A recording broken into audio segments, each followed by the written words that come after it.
Hello viewers, Tollywood story এক্সপ্লেনারে তোমাদের সবাইকে অনেক অনেক স্বাগত জানিয়ে রানী ভবানীর আজকের পর্বের রিভিউ শুরু করছি। শুরুতেই দেখা যাচ্ছে ভবানী দেওয়ান মশাই আর সত্য ঠাকুরপোকে নিয়ে মহল থেকে চুপ করে বেরিয়ে পড়েছে জগৎ শেঠের বাড়িতে যাবে বলে। কারণ উনি বিয়ের সময় ভবানীকে কথা দিয়েছিলেন যে যে কোনো সমস্যাতে তিনি সাহায্য করবেন। দেওয়ান মশাই তখন রাজরানীকে বলছেন, জগৎ ভালো মানুষ হলেও এইভাবে নবাবের বিরুদ্ধে যাবেন বলে আমার কিন্তু মনে হয় না। তখন ভবানী বলছে, তা বলে আমরা তো আর হাত পা গুটিয়ে মহলে বসে থাকতে পারি না। ওয়াজির সাহেব তো আইন রক্ষায় ব্যস্ত, তাই তার কাছে কোনো সাহায্য পাওয়া যাবে বলে আমার তো মনে হয় না। তাই আমাদের দেখতে হবে যে যেই দিকটা থেকে আমরা সাহায্য পাবো এরকম একজনকে আমাদের কিন্তু প্রয়োজন আছে। সত্য ঠাকুরপো এরপরে বলছে যে বৌঠান, আর যদি জগৎ সেট আমাদেরকে ফিরিয়ে দেন তখন আমরা কি করব? এমনিতে খুব বেশি মোহর কিন্তু আমাদের কাছে নেই, আর তাছাড়া খাবার দাবার এসবের কি হবে? দেখুন, আমরা তো সমস্ত রকমের কষ্ট সহ্য করতে পারি, কিন্তু আপনি তো তা পারবেন না। তার উপর সুরক্ষা ব্যবস্থাও সুরক্ষারও একটা ব্যবস্থা রয়েছে। তাড়াহুড়োতে আমরা কিন্তু সেরকম কোনো অস্ত্রশস্ত্র আনতে পারিনি। দেয়ান মশাই কিন্তু তখন একই কথা রাজরানীকে বলছেন যে একটু হঠকারিতা হয়ে গেল না, আমরা বরং আজ ফিরে যাই, কাল না হয় আমরা। এরকমটা বলতে বলতে ভবানী তখন বলছে, আমি জানি যে আমরা একটা হঠকারী সিদ্ধান্ত নিয়ে ফেলেছি, কিন্তু এইভাবে বসে থাকলে তো আমরা কোনোদিনই মহারাজা রঘুরাজাকে উদ্ধার করতে পারবো না, তাই না? আর তার উপর প্রসাদ ঠাকুরপোর সিংহাসনের প্রতি এমন লোভ, উনি কিন্তু কোনোদিনই মহারাজা রঘুরাজাকে সেই কারাগারের বাইরে বের হতেই দেবেন না। দেয়ান মশাইয়ের কিন্তু একটা ব্যাপার নিয়ে সন্দেহ হয়। তিনি বলছেন যে শামশের গাজী খাঁ তো বহুদিন আগে থেকেই ক্ষমতাতে ছিলেন, কিন্তু দেবী প্রসাদের নির্বাসনে যাওয়ার কিছুদিন পরেই কেন উনি রাজরানীকে এইভাবে অবরোধ করতে গেলেন? ভবানী তখন বলছে, আমি নিশ্চিত যে এদের মধ্যে নিশ্চয়ই কোনো যোগাযোগ ছিল, না হলে মহলের মহিলাদের উপর এত বড় বিপদ জেনেও আর চোখে দেখেও খুড়ো মশাই তো একবারও রুখে দাঁড়ালেন না। এরপরে সত্য তার বৌঠানকে বলছে যে যে বৌঠানের কথা বলছে, তাকে বরঞ্চ ছাতিনাতে রেখে এসে তারা দুজন না হয় জগৎ শেঠের সাথে দেখা করতে যাবে, এমনটা বলছে সেটাই বরং ভালো হবে। ভবানী তখন সত্যকে বলছে যে আমি জানি যে তুমি আমার কথা চিন্তা করছো, কিন্তু আমি নাটোরের কথা ভাবছি। নাটোরের রক্ষা করাটা তো আমার কর্তব্য। আমি মহারাজকে দেখেছি, উনি নাটোরের সাধারণ মানুষদের দুঃখ দুর্দশা বোঝেন, গুরুজনদের মহিলাদের উনি যোগ্য সম্মান করেন। কিন্তু প্রসাদ ঠাকুরপো এরকমটা একেবারেই নন, উনি এরকমটা করেন না, উনি কাউকে সম্মান করেন না। এমন লোকের হাতে কিভাবে আমরা নাটোরকে তুলে দিই বলুন তো? ওদিকে রাজপ্রাসাদে দেখা যাচ্ছে ফুল্লরা রাজরানীকে ঘরে দেখতে না পেয়ে ঠাকুমাকে এসে বলছে ওই মেয়ে ঘরে নেই, চাদরের নিচে বালিশ চাপা দিয়ে পালিয়েছে। ঈশ্বরী বলছে ও নিশ্চয়ই ভেবেছে যে ওকে দিয়ে রান্না করানো হবে, তাই পালিয়েছে।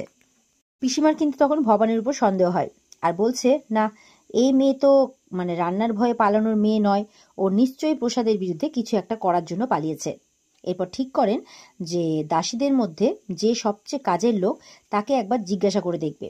এই ভেবে মাতু দিদিকে জিজ্ঞাসা করছেন। তখন বলছে যে বলো, ওই মেয়ে কোথায় আছে?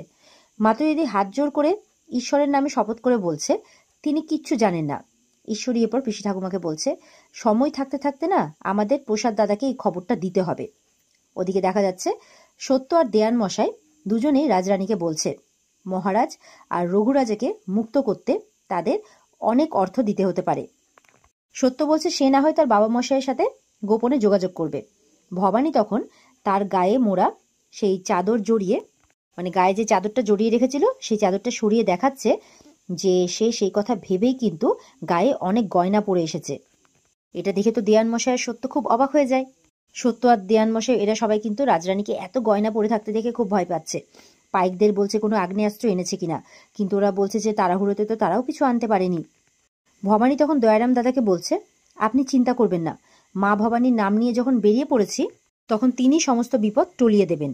এই বলে আবার বেরিয়ে পড়ে। আর ওদিকে দেখা যাচ্ছে আড়াল থেকে গঙ্গাধর বলে এক ডাকাত তাদের লক্ষ্য করছে আর দেখে ফেলে যে তাদের সাথে কিন্তু অনেক সোনা গয়না আছে, আর মনে মনে ভাবে যে এটা লুট করতে হবে।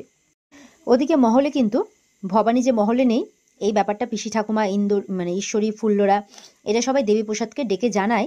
দেবীপ্রসাদ তখন তাদেরকে বলছে যে ইন্দু বৌঠান আর পিসিমাকে গিয়ে একবার জিজ্ঞাসা করতে হবে। এই বলে তারা সবাই তাদের কাছে চলে যায়। দেবীপ্রসাদ এরপর কিন্তু ব্যাপারটা তার বাবা মশাইকে বললে বিষ্ণুরাম বলছে রাজরানীর উধাও হয়ে যাওয়ার ব্যাপারটা কিন্তু এড়িয়ে চললে হবে না। দেবীপ্রসাদ বলছে আমি কিন্তু এতে ষড়যন্ত্রের গন্ধ পাচ্ছি, তাই একবার খোঁজ নিয়ে দেখতেই হবে যে উনি কোথায় গেছেন। এরপরে দেখা যাচ্ছে পিসিমা, ইন্দু বৌঠান এরা দুজনেই কিন্তু রামকান্ত আর রঘুরাজার ব্যাপারেই কথা বলছে। ওদিকে পিসি ঠাকুমারা তিনজন ওরা সবাই ঘরে এসে পড়ে, এসে জিজ্ঞাসা করছে যে বলো রাজরানীকে কোথায় লুকিয়ে রেখেছ। ইন্দু বৌঠান তখন তাদের কথা শুনে তো প্রথমত অবাক হয়, তারপরে বলছে কেন বোনকে লুকিয়ে রাখতে যাব কেন, সে ঘরে নেই। ফুল্লরা বলছে এই দুজন সব কিছু জানে কিন্তু মুখ খুলছে না। এটা শুনে শুনে পিসিমা খুব রেগে যান আর বলছে মুখ সামলে কথা বলো, আমরা তোমাদের মতো অত ছল চাতুরি জানি না, যদি জানতাম তাহলে ঠিক বলে দিতাম। পিসি ঠাকুমা তখন কিন্তু ভয় দেখাচ্ছে, এটাকে কিন্তু রাজদ্রোহ বলে, এরকম করলে কিন্তু ভালো হবে না। এটা শুনে ইন্দু বৌঠান বলছে রাজদ্রোহ এরকম উল্টোপাল্টা কথা বলে না আমাদেরকে বলতে আসবেন না এরকম উল্টোপাল্টা কথা। ইন্দু বৌঠান বলছে ওই ফৌজদার যখন আক্রমণ করতে এসেছিল তখন ওই বোন একা রুখে দাঁড়িয়েছিল আর সমস্ত মহিলাদের আমাদের মেয়ে মানুষদের মান সম্মান রক্ষা করেছে, কই তখন তো দেখলাম না যে এসে আমাদের একদম সামনে দাঁড়িয়ে সবাই রক্ষা করতে। ওই ভবানী না থাকলে বোন না থাকলে যে কি হতো আমাদের, তখন তো কোনো মুখ খুলতে দেখলাম না তোমাদেরকে, তখন তো সবাই চুপ করেছিলে, আর যখন নিজেরা রক্ষা পেয়ে গেলে এখন বড় বড় কথা বলতে আসছো। ওরা তখন সবাই চুপ করে থাকে। তখন ইন্দু বৌঠান বলছে কেন চুপ করে আছো কেন, কিছু বলো। পিসিমা বলছে আমাদের সর্দার বিষ্ণুরাম এসেছিল নাকি আমাদের রক্ষা করতে, কেউ আসেনি, আর এখন সব দোষ হচ্ছে আমার বোনের। ইন্দু বৌঠান বলছে তখন। পিসি ঠাকুমা তখন ঈশ্বরীকে বলছে দেখছিস চাল নেই চুলো নেই আর যত বড় বড় বুলি, বলছে তুই এই ইন্দুকে পাঠিয়ে দে বিধবাদের হেসেলে, আর পিসিমাকে পাঠিয়ে দে আমিষের রান্নাঘরে রান্না করে মরুক, ওরা ভাবছে প্রসাদকে আবার সিংহাসনে সিংহাসনচ্যুত করবে। সেটা কি অত সোজা, এভাবে বলছে। ঈশ্বরী তখন সেই মতো করে তাদের দুজনকে কিন্তু রান্নাঘরে যেতে বলছে। ইন্দু বৌঠান বলছে আমি সকলের জন্যই রান্না করব, এতে আমার কোনো আপত্তি নেই, কিন্তু পিসি ঠাকুমা আপনিও আমাকে কথা দেন যে আপনি এই মহলের সমস্ত মহিলাদের মান সম্মান রক্ষা করবেন, আর যদি কোনো অসম্মান হয় তাহলে আমরাও কিন্তু হাতে কাঠারি তুলে নেব, দেখবেন। এই বলে তখন ঘরের এক কোণে রাখা কাঠারিখানা হাতে তুলে নেয়।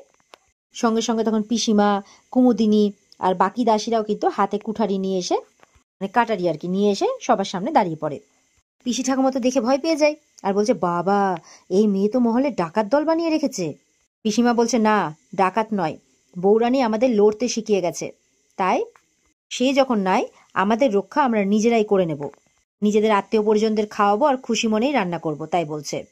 তবে প্রসাদের রাজত্বে যদি আর উল্টোপাল্টা কোনো কাজ করতে দেখি তাহলে কিন্তু বুঝতেই পারছেন সঙ্গে সঙ্গে কোপ পড়ে যাবে, কথাটা খেয়াল রাখবেন। এই বলে কিন্তু ওরা রান্না করতে চলে যায়। পিসি ঠাকুমা এরপরে বলছেন বাবা গো ওই মেয়ে তো মহলে না থাকলে কি হলো, সবার মন একেবারে বিষিয়ে দিয়ে গেছে। ওদিকে সেই ডাকাত দলকে দেখা যাচ্ছে দলবল নিয়ে কিন্তু ভবানীদের সামনে এসে পড়ে আর বলছে যে তারা এই গায়ের লোক তীর্থ করতে বেরিয়েছে। সেই ডাকাত দলের সর্দার তাদেরকে বলছে সামনে অনেক ঘুরপথ, মা জননীর ভবানীর অনেক কষ্ট হবে, এরকম কথা বলে তাদেরকে আজকের রাতটা অতিথি হিসেবে অতিথি ঘরে কাটাতে বলছে। এটা শুনে তখন ভবানী তাদেরকে বলছে ধন্যবাদ মশাই, কিন্তু আমাদের তাড়া আছে, আমরা ঠিক আছি। এমনটা বললে সত্য আর দেয়ান মশাই তখন রাজরানীকে বলছে তারা ঠিকই বলছেন, তাদের সাথে গিয়ে একটু বরঞ্চ বিশ্রাম নিয়ে নেওয়াটাই ঠিক হবে। এরপর দেয়ান মশাই দেখেন রাজরানীর পথ চলতে চলতে পা থেকে রক্ত বেরোচ্ছে। সত্য বলছে বৌঠান আপনি এমন বললে আমি আমার দাদাকে কি জবাব দেব বলুন তো। ভবানী এরপরে তাদেরকে বলছে দেখো আমাদের না অনেক দেরি হয়ে যাবে, আমাদেরকে যেতে হবে। এই বলে কিন্তু সেই ডাকাত দলের লোকদের সাথে যেতে রাজি হচ্ছে না। ডাকাত সর্দার এই সুযোগে ছলনা করে বলছে ইস পাটা তো একেবারে কেটে গেছে, আমি থাকতে কারোর কোনো ক্ষতি হতে দেব না, চলুন মা জননী আপনি মন্দিরে থাকবেন আর এনাদের অতিথিশালায় থাকার ব্যবস্থা করব। এরপর সত্য ঠাকুরপোর কথায় আর কি ভবানী রাজি হয়। ডাকাত দলের সর্দার ভাবছে যাক তাহলে বিশ্বাসটা অর্জন করতে পেরেছি, এবার তোমাদের কপালে কি নাচছে সেটা আমরাই জানি, তাই বলছে চলো শুধু একবার আমাদের সঙ্গে, এরকমটা বলছে।